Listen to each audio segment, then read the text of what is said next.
If you truly believe it in your mind, then your body will react. What does Morpheus say?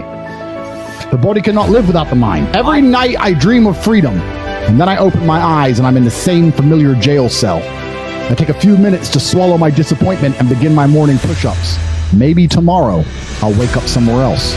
I've not lost hope. Tomorrow has come, and I do wake up somewhere else, but this is important, especially if you are at home and you're not yet as successful as you want to be, if you don't have your life in exactly the place you want it, if you still feel trapped, whether it's financially or some other way, you wake up and you must be dreaming of freedom, but when your eyes open, after the disappointment, swallow the disappointment, take a minute and look around you and say, I deserve more than this. But then, what's the important point?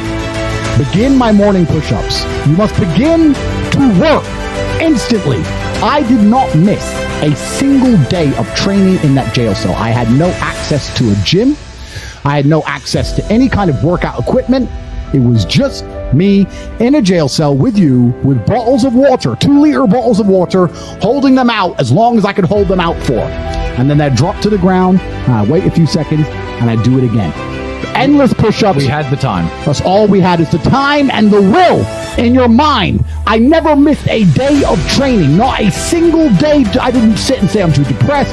I'm too sad. It's too cold in this freezing cell. We were arrested in food. We were arrested in December. I didn't eat enough because it's Ramadan. No excuses. Every single day we trained. We woke up disappointed. We swallowed the disappointment and we got to training every single day. If we could train in a freezing cold jail cell in Romania with cockroaches all around us, with no idea when we're going to be allowed freedom once again, you can train in a nice gym, an air-conditioned gym in California. What is your excuse? What is your excuse? Absolutely insane. No, women respect men who stick by their principles and their beliefs, and the principles and beliefs of a man are always to do what he is supposed to do regardless of how he feels. You must train when you don't feel like training. You must protect when you don't feel like protecting. You must be a good man, and when you're actually a truly good man and a high-value man, this is something I absolutely realized in jail. What did I say to you? I think we were in jail about 2 months. It was one of the harder days. It was during Ramadan, and I lost 30% of my food to cockroaches. The hard days. The hard days. And unfortunately, I had one meal a day, but the meal came during the sunshine. So I had to try and protect my food from infestation until the sun went down. And I remember losing most of the food for the day, and I was particularly upset because I'd trained so hard, my muscles were aching, and I couldn't get any food. I'm only eating once a day. And I said to you, I said, Tristan, I have no problem suffering if the people I love are not suffering. My children are taken care of. The women I love are taken care of. My mother is taken care of. Everybody around me is fine. Even if they've removed me from my life and locked me in a jail cell, everybody I love is taken care of and is protected and is living good.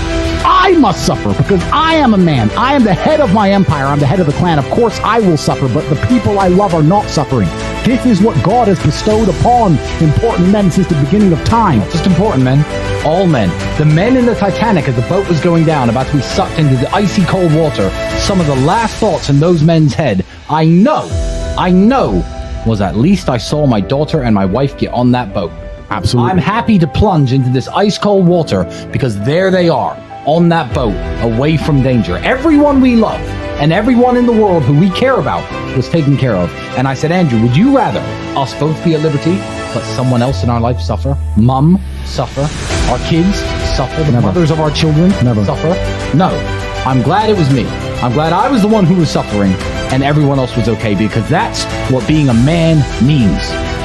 When you're a man, absolutely you're right. It is our job to suffer so the people around us do not suffer.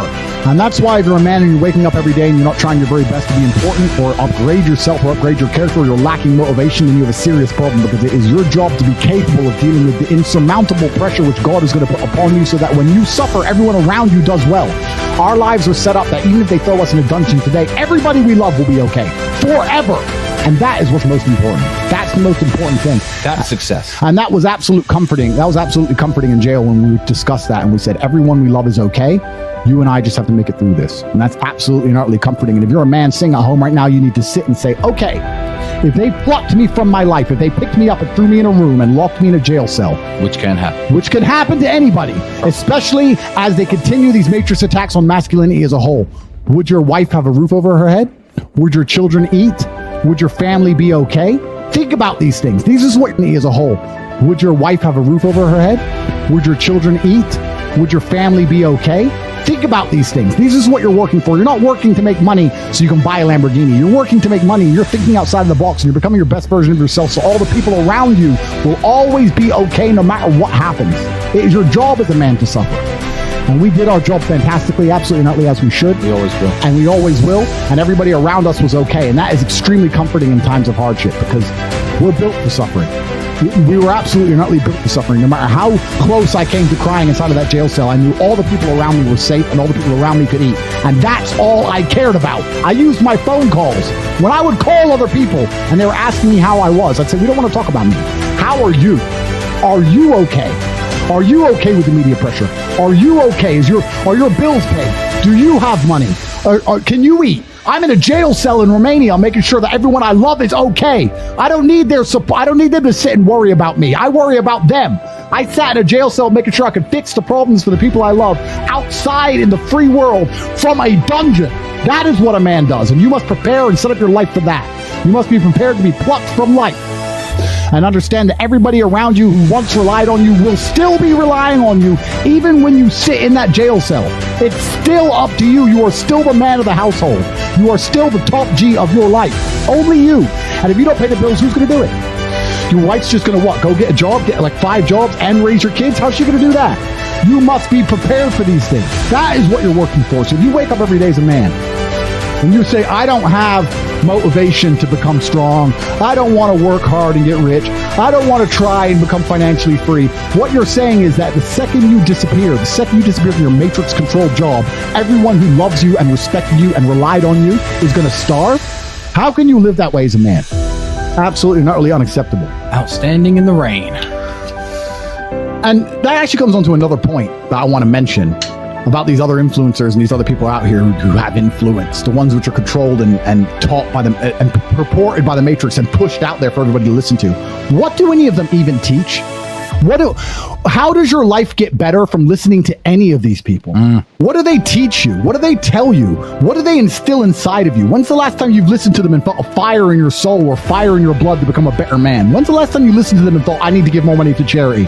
I need to help people. I need to set my life up so that people I love will always be okay. I need to retire my mother and make money so she doesn't have to work anymore.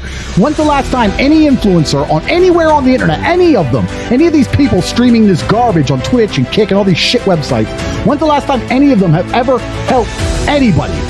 I don't even watch this crap. But when I see little clips of it on Twitter, I sit and say, who's watching this? This is not even teaching anybody anything. You know we're the only influencers on the planet who don't have to dance around like children or make stupid jokes or pretend to be gay when we're not or do dumb shit, put on a costume or do something else for views. We don't have to act like clowns. We're not clowns. We just tell the truth. Every other influencer to some degree is a clown where they don't get any attention at all. We can just sit here and tell the truth and be the most Googled men on the planet, the most respected people on the planet, pulling 300,000 people to watch us live by telling the truth and improving people's lives. That's why they're scared of us, because we're not clowns. The second we put on a Pokemon suit and act like jackasses, they'll start putting us in jail. But it upsets me because it shows they don't give a shit about you. Michael Jackson said it. They don't care about us. Listen to the song. They don't care about you. The fact that we're going to sit here and say to you, after this stream, you need to drop and do some push-ups if you're half a man. Every single 300,000 of you. Do push-ups when this is over. Wake up tomorrow stronger than you were today. Because we tell you to do that. Because we make you a better version of yourself so that you can help everybody around you and become a better man. They want us gone.